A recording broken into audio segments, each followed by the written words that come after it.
Beautiful.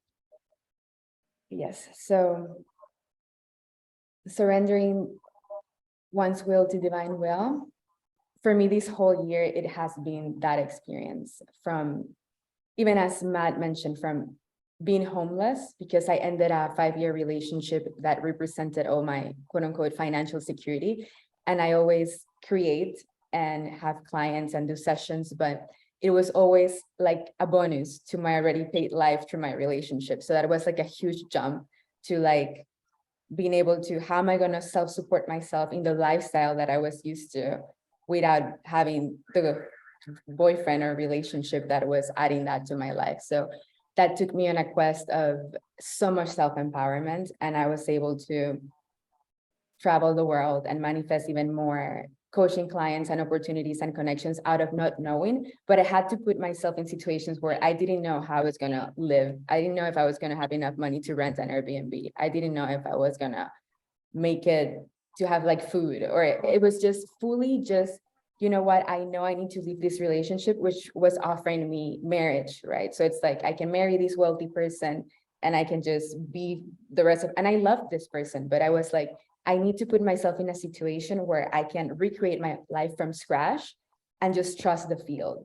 So now I have a deep conviction that I'm always supported. If I'm in alignment, money, food, houses, relationships, friendships, opportunity to be of service, clients, they just appear. But I had to go through situations like what Fabian mentioned, in which I invited and then nobody showed up, or I needed to create a coaching container and I had to feel rejection just for me to feel that energy and then transmute it.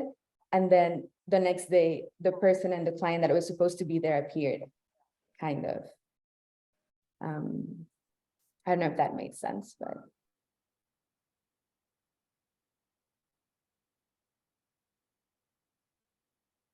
Was there like a particular point where you hit rock bottom for you?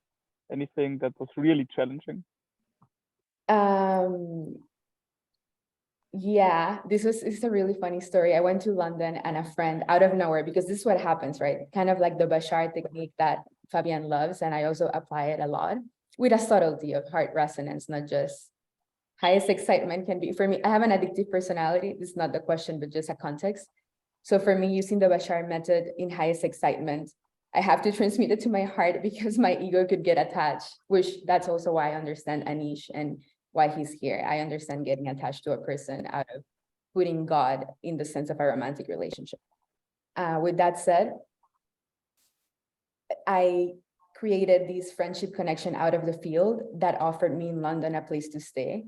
And I went there, and literally the house was like, if you can imagine like being quote unquote in the most horrible neighborhood, like where I didn't even felt safe, and like you just see like cockroaches and things like going on. And I'm like, oh my God, like I can't believe this is what I created. But I've been in penthouses and like luxury and servants and chefs and stuff. So I had to leave the opposite of being like in this neighborhood where I thought I was gonna like die or get raped or whatnot. And I went there and I was able to find peace. I was just like, you know what? This is what God wants me to experience. This is what is. I'm here in this like gang, what felt like a gang neighborhood, and I felt safe. And when I felt safe, I literally had like a glass of water. I showered. I'm like, what do I want to choose now? Because if I would freaked out, I wouldn't have accepted the reality. What I resist persists. So I'm like, what am I choosing? So I just changed, was grateful. My friend's brother brought me coffee. So I'm like, okay, God wanted me to have this coffee. God always gives me what I need, not what I want. But then when I am grateful for receiving what I need, then I manifest what I want. So it's kind of like scaling. Anyways, I had my coffee and then I was like, what now? And I got an inspiration to just like walk down the street with my 2 bags. So homeless with my 2 bags in London. I'm like, I'm not going to stay here. And across the street, there was a Buddhist temple. And there was like a lady outside, like, oh my God, you're here. And I'm like, of course I'm here.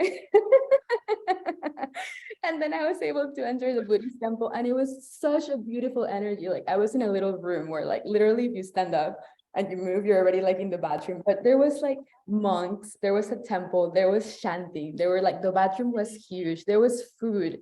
And everything was just like $100 bucks or something, which I had. So I was like, okay, beautiful. Like And I'm like, that's the power of surrender.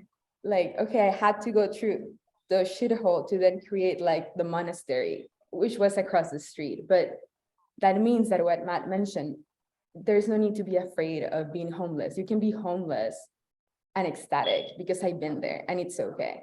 And now I'm able to pay for my Airbnbs and my food and create more abundance and da-da-da. And I don't have any issues with that at the moment. But yeah, I had to experience it to gain confidence and trust.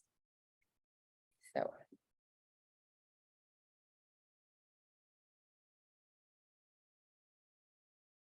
Yeah, awesome, Nicole. That gives me also a lot of confidence that we're always taken care of. And even if it doesn't look like it's going all right, in the end, it's all right.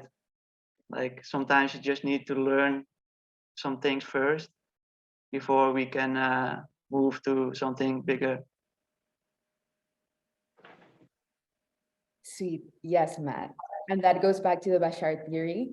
He mentions that sometimes before manifesting the epic coaching business or the epic romantic relationship, like I sense that Anish wants, or manifesting the epic connection, we need to receive some information or go through some challenges and experiences to then be ready for what's coming up. Because how am I going to be able to give you conviction if I wouldn't have experienced it before? So that's why you appeared in my reality now.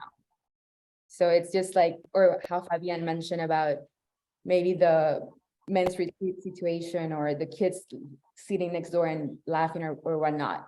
Like maybe it's just like, how are you going to respond to this? Okay, you're cool. Okay, cool. Tomorrow I'm going to give you what you want because you were okay with what was.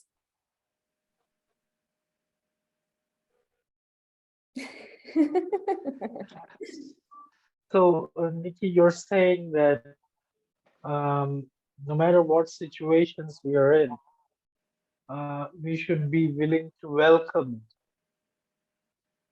We shouldn't be what? In order to, we should be willing to welcome the situation or scenario in order to experience something better that is lying ahead.